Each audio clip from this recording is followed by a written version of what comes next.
Hi guys, Kaiser here. Welcome back to Iron Kaiser Gaming. And in today's video, we're taking a look at what I'm calling the Thanksgiving PUP. We've got a brand new public update preview showcasing some really exciting changes coming to the game. So buckle in, this is going to be a fun video. Let's take a look at them. First off, I've got to give a shout out to Furtherlime7936 for posting this on the Aoe2 discussion forums. Thank you very much, Furtherlime. I appreciate it. Let's dive in. Instead of just going down the list, what I want to do first is scroll all the way down to what I think is the biggest and most important change. This is going to really affect the way we play with monks. Monks got a really big change. What I think is something of a buff alongside what is definitely a nerf. How this shakes out, we have yet to see, but let's talk about it. The big change to monks is to their conversion consistency. If you take a look at the paragraph, you're going to see a lot of numbers. I'm going to do my best to break it down. The way that it works in game right now is that monks have a 25% chance to convert per tick, with a minimum of 4 seconds conversion time and a maximum of 10 seconds conversion time. What does that mean? Well, according to the developers, 40% of conversions in game right now, nearly half of all conversions, happen at the two extremes, either 4 seconds in or 10 seconds in. I know I've had games like this, I'm sure you have too. One day you're playing Aoe2, you're trying to get a conversion off, and those conversions are going like clockwork. These are miracle conversions. You're getting conversions off left and right, and monks feel like the best unit of all time.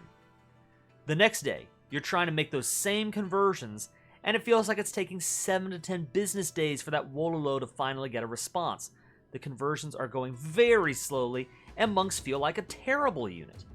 Monks feel very inconsistent. You just don't know what you're getting with that 100 gold. And the developers don't like that. They want monks to feel a lot more consistent. So they've made some changes in the PUP. After this December patch, the way it's going to work is monks will have a 40% chance to convert per tick, with a minimum of 5 seconds in and a maximum of 9 seconds in. What they say is, with these changes, 80%, 4 out of 5 conversions, will happen between 5 to 7 seconds. And what that means is that monks will feel a lot more consistent. Whether you're the one using the monks or the one going up against monks, you're going to have a much better internal clock, a much better vibe for when a conversion should go off on your knight or your mangonel or whatever, right? They're going to feel a lot more consistent, and I think that's going to be good for the health of the game. Some RNG is useful. 20% of the time it will take longer than 7 seconds, but there will be a much better sense for when a conversion should go off. No, you're no longer getting those 4-second miracle conversions, but you're not also going to be getting those 10-second, return to sender conversions. At least not without your opponent researching something. So there are a couple more numbers here which are pretty cool. I wish, honestly, that there were more numbers shown in-game when it comes to monks.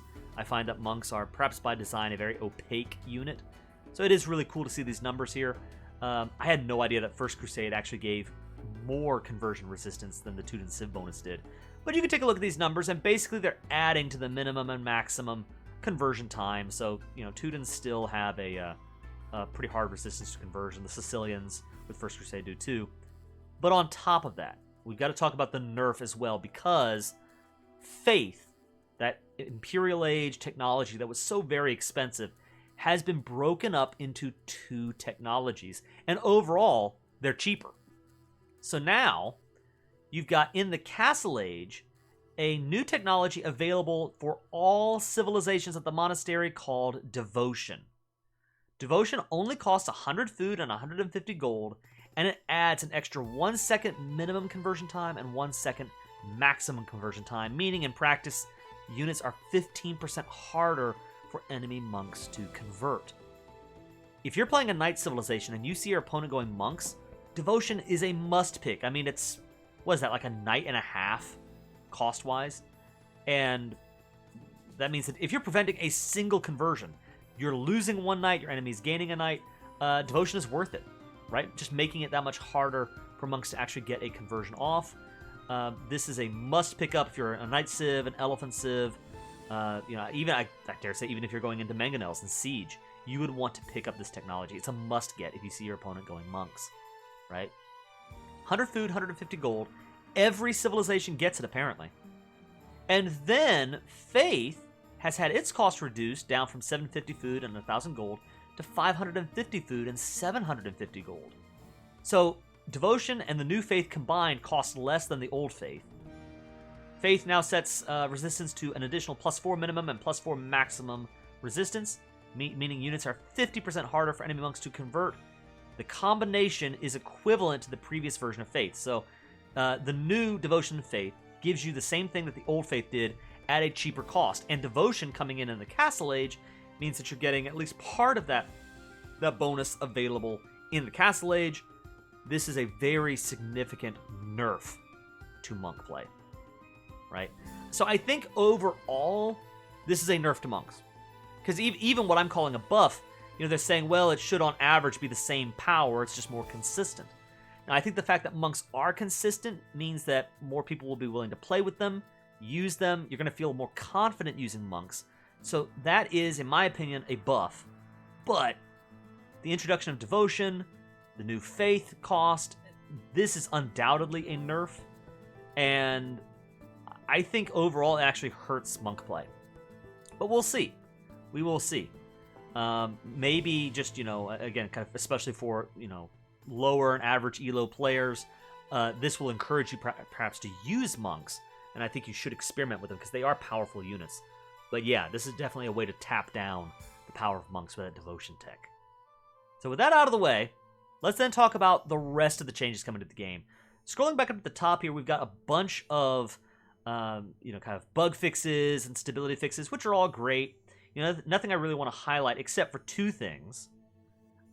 First, hotkey issue. Fixed an issue where the wood upgrade tech hotkey was not working for two-man saw. I literally ran into this yesterday, so I'm really happy to see this change coming. That's a nice little fix. And then this change is really interesting. It's something that I personally feel sad about, but I get why they did it.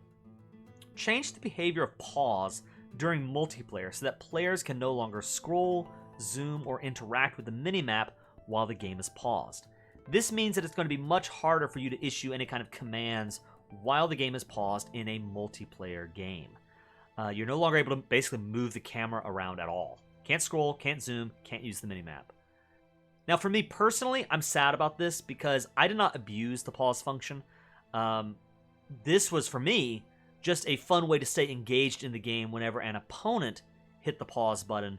It allowed me to do a little bit of extra analysis and that kind of thing, and gave me an advantage, I suppose, but I wasn't really using it for that purpose. I was just waiting for my opponent to come back and staying engaged in Aoe2 while he was gone, right?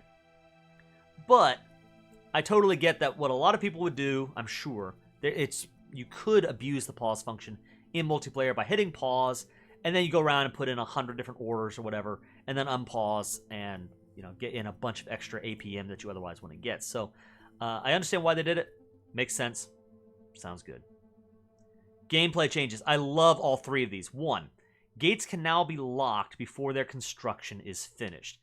Have you ever had a situation where you're building a gate to keep out those enemy scouts? The scouts are wailing on that gate, you're building it, and it's safe. It's keeping you safe, except for when you finally finish building that gate, because the villager who was building the gate was right there, that door pops open, and the scouts come flooding in. I know I have. And so I'm really happy to see this little function here. Now you can lock the gate before construction is finished, so scouts aren't just going to rush through your base. That's a nice change. I like it. I'm also really excited about this one. Deer and other prey animals now have more consistency in how long they pause before moving again. This is almost like the consistency patch. We got monks, and now we got deer doing the same thing, being more consistent. I'm really excited about this. I've had, again, situations where deer, one day it feels like you push them, and they're able to stand there for a minute and not move, And then the next day, it's like they're twitchy, and as soon as they move, they want to run back to where they were. It makes it very frustrating. Hopefully, this will make deer much easier, much more consistent to push. I really like what I'm reading here. Finally, this is a big buff to monks. Monks now instantly search for new healing targets instead of waiting for 3 seconds. It used to be the case if you wanted to maximize monk healing, you would have to manually control them, shift-click them, micromanage your monks in order to get the most healing that you could out of them. Because if you sent a bunch of injured units to a monk, the monk would heal one unit and then just sit there for 3 seconds before deciding to heal somebody else. Now, the monks will immediately start healing any injured allies that it sees nearby. I really like this change. This should encourage people to use monks for their healing function, as well as their conversion function. I like it a lot. Fixes, a bunch of cool fixes. The only one I want to highlight, fixed an issue where Trebs would ignore shift commands when attacking buildings. Yes, thank you.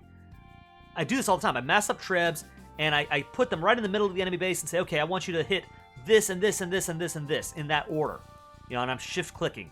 But instead, the Trebs just immediately start firing on the last building that I shift clicked. So now, Trebs will actually obey those shift clicks and attack buildings or targets in the order that you give them. I love this change. Very well done. Good job. Alright, scrolling down here, a bunch of campaign changes. I won't go through those. If I remember correctly, Tamar was made a little bit harder and Thoros was made a little bit easier. If I'm not mistaken, but anyway, we'll ignore all of those campaign changes. And let's get into the balance changes. We've already talked about them. The Dromon projectile attack has been rebalanced to deal equal damage with all of the individual projectiles instead of full damage on a main projectile with mostly cosmetic secondary projectiles. I'm not sure if that's how it works for the Onager, but I think what this will mean is the Dromon does more splash damage. It will be more effective at firing at enemy units, right? And I'm imagining whether you're attacking a castle or whatever, it probably won't affect your anti-siege damage, but it'll make it, I think, probably a better unit at doing splash damage all around, especially if you're massing Dromons. I suppose you're doing less damage to a single target, going down from 50 to 10, but that 50 damage being spread in an arc means that you're doing a better job of hitting a group of units, which I think makes the Dromon a stronger unit. Yeah, you see here, bonus damage versus buildings reduced down from 135 to 35, but that's because you've got 5 different shots hitting instead of just the one, right? So, yeah, overall, I'd say that's, what is that, equal? Or that's actually even better. Bonus damage versus buildings says times 5, that's 150 plus 20, 175 from 135. So, yeah, the Dromon is made stronger, I think. The Cavalier upgrade time has been reduced from 100 seconds to 80 seconds. That's a really nice buff for Knight Civs, especially if you're a Civ that only gets Cavalier. Like the, let's see, the Georgians only get Cavalier. I think the Bulgarians only get Cavalier. Yeah, that's really good. Mule carts are now targeted with lower priority than units, same as other buildings. That's probably a good change there. Good job. All right. Armenians. I want to talk about the Armenians and Georgians first. They are the new civilizations, and surprisingly, with the PUP, we don't see very significant changes to either civilization as far as, giving them some significant buff. We see currently they are not performing very well on the ranked ladder. They're fun civilizations to play, but it seems like their openings are somewhat complex. They're taking some time to really understand. And I think the developers are just wanting to give players more time to really experiment with the Armenians and the Georgians before they really give them solid buffs. Now, the Armenians do get a buff on the water. Their bonus has been changed to where now not only do their galleys, but also their Dromons fire an additional projectile. So everything we just said earlier about the Dromon and how it's better and it does more damage and everything, well, that's one more shot, one more projectile coming out of an Armenian Dromon, which means now you're doing 60 damage, and you're doing, over 200 damage versus buildings, and at least I'm assuming that's right, how that works. So your Dromons are much better as the Armenians. So that's really nice for your late game water play, but a lot of people have been talking about how the Armenians they have a hard time getting going, and maybe they have a hard time with the late game composition. We don't really see a lot of changes right there to the Armenians. I'm going to jump down to the Georgians really quickly. They get a nerf. The building cost, it used to cost 50% fewer resources to repair as their team bonus. Now it's 25% fewer resources to repair. So still a nice bonus, but you are spending more stone than you were repairing Georgian castles, for example. And finally, this is a big one. The Elite Monaspa no longer incorrectly receives extra damage against buildings, archers, skirms, camels, and Shotel warriors when grouped. So if you are a campaign player and you have not yet done the Georgian campaign, I would say, and you want as easy of a path as possible, you're going to want to get on and finish off that Tamar of Georgia campaign now before this bug gets fixed, Because Manaspa were just shredding through buildings and town centers and archers much faster than they were supposed to with this bug, and that's that's being fixed. So that's a good thing. Now, Georgians, again, they're kind of at the bottom of the ladder. That strength of the Manaspa, some people are saying they needed that. So we'll see how this nerf affects the Georgians. I call it a nerf. I mean, it's a bug fix, but I would expect, my prediction is both the Georgians and the Armenians will be getting buffs in the next patch. But for this current one, more or less just these slight little edits and changes and bug fixes, so good for them. Bengalis. The Ratha Cav Archer armor increased from 0 to 1, so Cav Archer armor, so you're getting less damage from skirmishers and anti-Cav Archer damage. And the Elite Ratha now deals 20% trample damage in melee mode. That's really great. I like this a lot. Hopefully it gives the Ratha some function. It seems to me like, you know, they're not taking quite as much damage from skirms, which is good. And with this trample damage, it gives Ratha a nice middle ground between knights and elephants for Bengalis. Like, why would you ever go Ratha? Well, maybe you want something cheaper than an elephant, but you like the idea of that, you know, not burst damage, but like blast damage, the area of effect damage that elephants provide. And Ratha then maybe stand out as an interesting alternative to knights. I like it. I like it a lot. Bohemians. The Hussite wagon is getting tapped down. HP goes down to 160. The main projectile damage goes down from 11 to 10. And they take an additional 5 seconds to train. So this is definitely hitting at some of the... What is it? Isn't it the U-pudding strategy? Or is it the other guy whose name I can't remember off the top of my head? But yeah, the Bohemian Hussite wagon rush has become a very popular strategy. White Phosphoru. That's who it is. Yeah. This is obviously targeting that. I think Bohemians were seen as too strong rushing the war wagon. So that's being tapped down with this change. Chinese. The town center civ bonus increased from 10 pop space and 5 line of sight additional to an additional 15 pop space and 7 line of sight. Nice buff for the Chinese. You know, it just makes it even easier to see your starting situation, and you get to go even further before you have to build a house. So, really nice bonus there. Hindustanis, the villager discount bonus increased from 5, 10, 15, 20 to 8% off in the Dark Age up to 23% off in the Imperial Age. Even more food savings. Wow. The Tarkin for the Huns now moves a little bit faster, going up to 1.4 movement speed. Huns now start with this is big. Huns now start with a unique scouting horse on Nomad-style maps once their starting town center is completed. So it used to be the case, if you were playing Nomad and you went random, and you randomed into Huns, that was a civ loss. Because Huns start with significantly less wood, it takes you forever to get a dock up, and by that point, everybody else is fishing, and just so far ahead of you, you just lose as the Huns on Nomad. Which is highly ironic, considering the Huns are a nomadic civilization. Well, now, when you build your town center, you get a scouting horse. And I'm really curious to see if this opens up a whole new way of playing Nomad for the Huns. Because what you could do with your starting scout, you could scout around the map. Not only are you finding a whole bunch of resources that you're otherwise not getting. Excuse the train in the background. Not only are you getting a whole bunch of extra intelligence, you know, where you can scout out kind of thing, but your scout then can pick up the sheep that are spread across the map. And that would give you a new way of getting your food economy going and actually, you know, advancing up through the ages, through the early game in a, you know, in a way that makes sense, you know. So hopefully, I have no idea, but hopefully this gives the Huns some degree of viability on Nomad. It certainly won't hurt to have that scout up. And I think maybe provides a new way of playing Nomad for a civ like the Huns. That's pretty cool. I'm looking forward to seeing how this plays out. Korean turtle ships receive the attack ground ability. Interesting. I wonder how that'll play out. The Persians getting tapped down a little bit. The Savar now only does 2 bonus damage versus archers instead of 3. And the research time takes an extra 10 seconds. So it's not a huge thing. They are a little less effective against archers. Still, they're going to do a better job than paladins. And you're getting gold for every kill. I think the Savar is still an extremely strong unit. but just tapping them down a little bit versus those archers. Poles, I love this. The folwark cost decreased down to 100 wood. So now folwarks cost the same as a granary, but they provide that extra 5 population space and the perfectly positioned farms. You love to see it. Portuguese, I really like this change too.